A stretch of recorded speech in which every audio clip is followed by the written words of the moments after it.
Hi, I'm Miranda, and I'm a 26-year-old addict. I'm addicted to prescription painkillers, and um, I'm currently on suboxone. I'm making these videos to talk to people and let people know my story and how I got help, maybe to encourage others to do the same and maybe get a little support, but mainly I really want people to take notice and realize that there's a lot of changes that need to be made in the way things are with prescription drugs. Um, so this is the sixth clip I'm making, um, and where I left off last time was getting on Suboxone.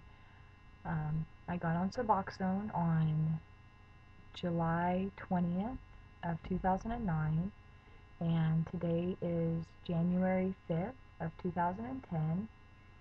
Um, I am being titrated, which is dosing down right now, and I'm doing all right with it, but we'll get to that.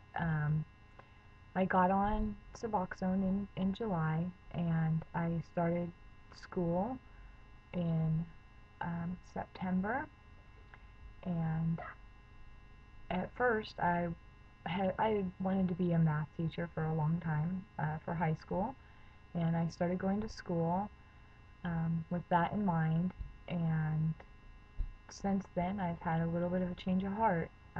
I do go to treatment.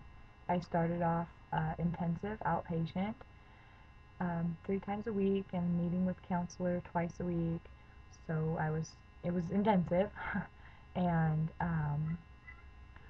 through treatment I've met a lot of other people who are addicted to prescription drugs. I mean, I knew a lot when I was out in the world, but I've met a lot of people who are going through a lot of the same struggles that I am, and whose addiction started pretty much in the same way mine did, in a doctor's office, and who say the same things about how easy they are to find. So I've changed my mind about that, but I finished my first quarter of school with a 3.9 GPA, straight A's, which is completely amazing because the last grade I completed was the 8th grade. I took my GED, I got my GED, and so completing my first year of college with straight A's, or my first quarter of college with straight A's, is like unbelievable. Um, but it just goes to prove that you can do anything that you put your mind to. It takes effort. Um, Staying clean, I have been 100% clean and sober since I started Suboxone. I haven't even drank. So, you know, um, it does work if you want it to work. But there's also people that I know that are on Suboxone who have relapsed or used other drugs or alcohol. So a lot of it does have to do with motivation and willpower. If you really want to change and you just need something to help you change or help you make that step, Suboxone is good. Um, but you have to be ready. You have to want it. You can make anything happen. If you really want it to happen, you can make it happen. So I'm just really grateful for Suboxone. I tried cold turkey several times, and it didn't quite work. So this is where I'm at now. I just started my second quarter in college, and I am really excited about it. I actually just started yesterday, um, and I, through meeting everybody and the more research that I've done, I realized that this problem is huge. Oxycontins were released in 1998, and since then, the prescription drug problem has just gotten so out of control. It's unbelievable.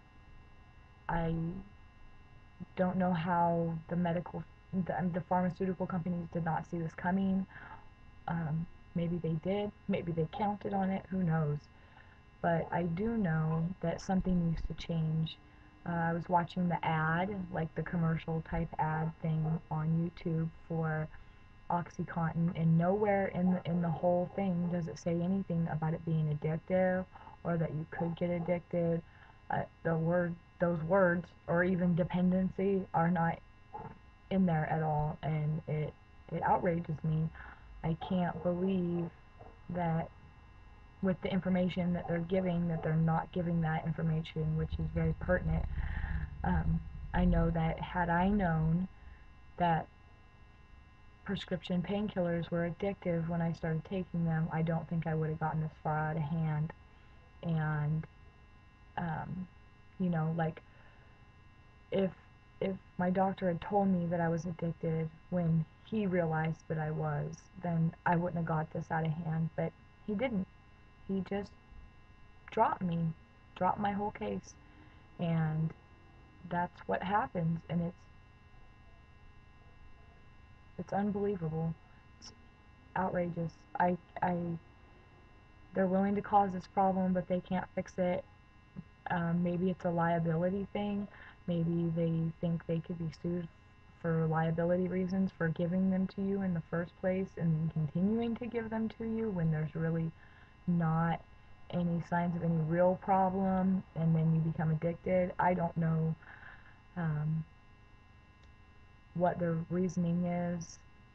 I do know that for handing out samples and stuff like that, that doctors do get kickbacks. My uncle is a doctor, and I know he gets kickbacks from pharmaceutical companies, and it's crazy because here doctors are prescribing these drugs that are addictive, turning people into addicts, and they're making money off of it. They're just as bad as the guy standing down on the corner selling heroin, because it's the same thing. It's the same thing.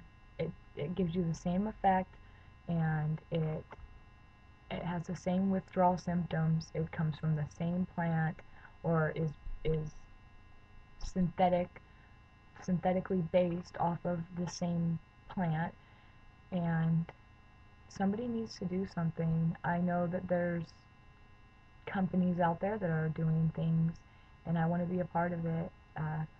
I don't want the last almost 6 years of my life to be a complete waste. They say everything happens for a reason, and the way that I got started was a complete freak accident. It was so random that I really feel like this is my calling. I I have to do this for my kids. I mean, I don't want them growing up and having these same problems. There needs to be more monitoring. There needs to be consequences. Um, Things need to change. My kids are fighting. So I better get off of here, and just everybody who's trying to do it, you can do it. You just put your mind to it. You can do it. I promise you, you can. Good luck, everyone, and I will keep everyone updated.